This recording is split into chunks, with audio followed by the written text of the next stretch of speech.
Assalamualaikum warahmatullahi wabarakatuh. Hai sahabat pintar, apa kabar? Semoga kalian selalu sehat dan tetap bersemangat ya. Jumpa kembali bersama Bu Guru di YouTube channel Guru Mandiri. Pagi hari ini kita akan belajar materi untuk kelas 6, tema 5, wirausaha, subtema 2, kerja keras berbuah kesuksesan, pembelajaran ketiga. Namun sebelum kita mulai, marilah kita awali pembelajaran kita pagi hari ini dengan pembacaan doa terlebih dahulu. Anak-anak, tahukah kamu bahwa ada juga wirausaha di bidang olahraga? Ya, bagi mereka yang memiliki keterampilan dan minat, banyak juga peluang usaha di bidang olahraga. Ayo kita cari tahu ya. Anak-anak berolahraga secara teratur baik untuk kesehatan kita. Tahukah kamu bahwa ternyata medan magnet juga berpengaruh terhadap kesehatan? Sebelumnya, perhatikan langkah-langkah berikut ya. Anak-anak, manfaat magnet untuk kesehatan sudah dikenal sangat lama. Masyarakat Tiongkok dan India kuno telah membuktikan bahwa penggunaan batu yang menghasilkan magnet dapat mengatasi berbagai penyakit. Mereka sudah mengenal hal tersebut lebih dari 2000 tahun yang lalu. Anak-anak, jawablah beberapa pertanyaan berikut ini ya. Yang pertama, jenis-jenis dan sifat magnet yang saya ketahui adalah. Jawabannya seperti berikut ini.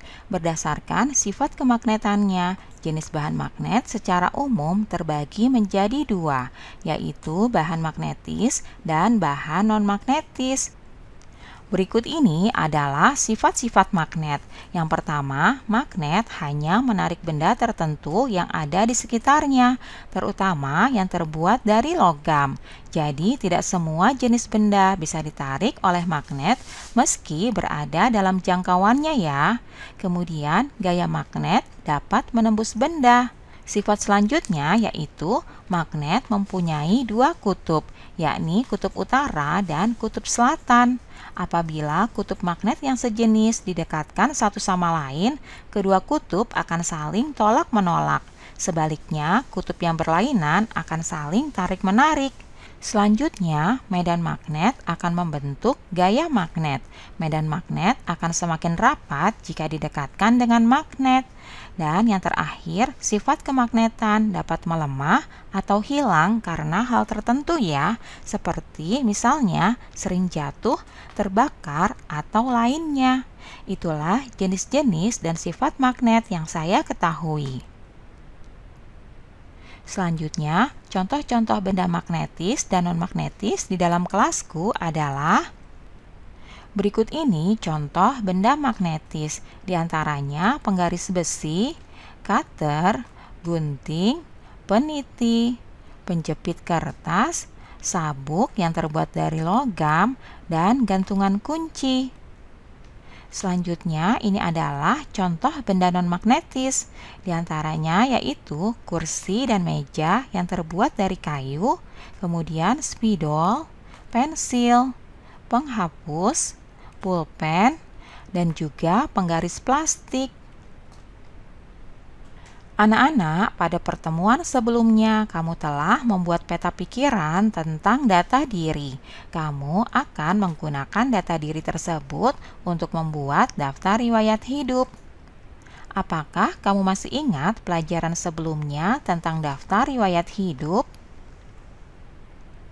Sekarang jawablah pertanyaan-pertanyaan berikut ini ya. Yang pertama, apa yang dimaksud dengan daftar riwayat hidup?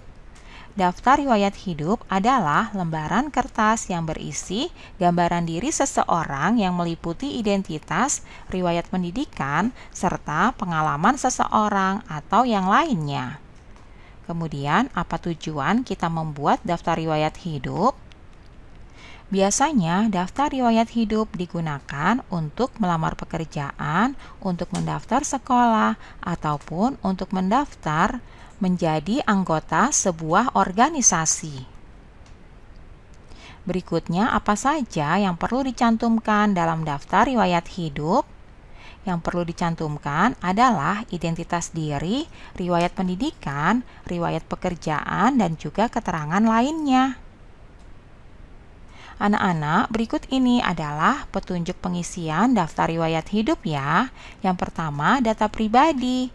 Cantumkan dalam data pribadi nama lengkap kalian, alamat lengkap, kode pos, nomor telepon, jenis kelamin, tempat dan tanggal kelahiran, kewarganegaraan, dan juga agama. Yang kedua, bidang yang diminati. Cantumkan atau tuliskan bidang yang kamu minati ya. Yang ketiga, riwayat pendidikan.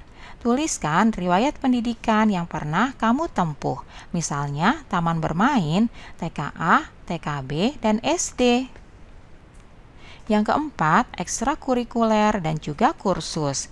Cantumkan ekstrakurikuler dan kursus yang pernah kamu ikuti. Yang kelima, kecakapan. Tuliskan kecakapan atau keterampilan lain yang kamu miliki ya. Yang keenam, kesimpulan. Tuliskan di bagian kesimpulan sikap dan keterampilan yang menonjol dalam dirimu yang mendukung bidang yang kamu pilih. Nah, anak-anak, berikut ini adalah contoh formulir daftar riwayat hidup. Nah, di sini yang harus kalian cantumkan pertama kali adalah data pribadi, terdiri atas nama, alamat, kode pos, nomor telepon, jenis kelamin, tempat tanggal lahir, kemudian warga negara, agama, bidang yang diminati, riwayat pendidikan, ekstrakurikuler dan kursus yang kalian pernah ikuti, serta kecakapan dan juga kesimpulan. Jangan lupa pernyataan bahwa daftar riwayat hidup ini dibuat dengan sebenarnya. Lalu cantumkan tanda tangan dan juga nama lengkap kalian masing-masing. Anak-anak, tahukah kamu bahwa informasi yang tercantum dalam daftar riwayat hidup dapat berbeda-beda? Hal tersebut tergantung kepada tujuan dan kebutuhan dari daftar riwayat hidup tersebut. Demikianlah pembelajaran kita pagi hari ini ya anak-anak. Semoga bermanfaat untuk kalian semuanya. Sampai jumpa lagi pada video pembelajaran selanjutnya. Salam sehat dan tetap semangat. Wassalamualaikum warahmatullahi wabarakatuh.